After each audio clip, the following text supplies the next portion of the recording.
Thank you so much for being a member and supporting Gardens of Golden Gate Park. In this tutorial, you will learn how to reserve your member tickets for Flower Piano. While advance tickets are not required for members, reserving helps us plan and share event-specific information to you via email. Start by going to gggp.org website and click on Get Tickets at the top. On the page, you can select General Admission to get into Flower Piano or upgrade your experience with lounge tickets. Members get 20% off. You can also scroll down to see the full schedule of over 100 performances. And select the day to see each day's lineup. Performance in pink are happening in the lounge. You can purchase lounge ticket by clicking here. Continue to scroll down to see other performances happening at the rest of the garden.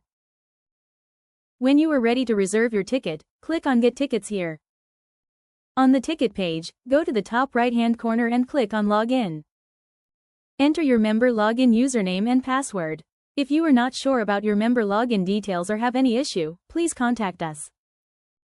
Once you are logged in, select the date you wish to visit.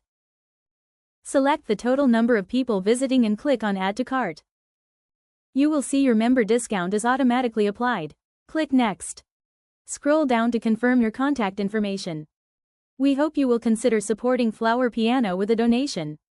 Click Next to continue. Review your order and click Submit. You may add your ticket to your mobile wallet or print it. Thank you for being members. We look forward to celebrating the 10th anniversary of Flower Piano with you.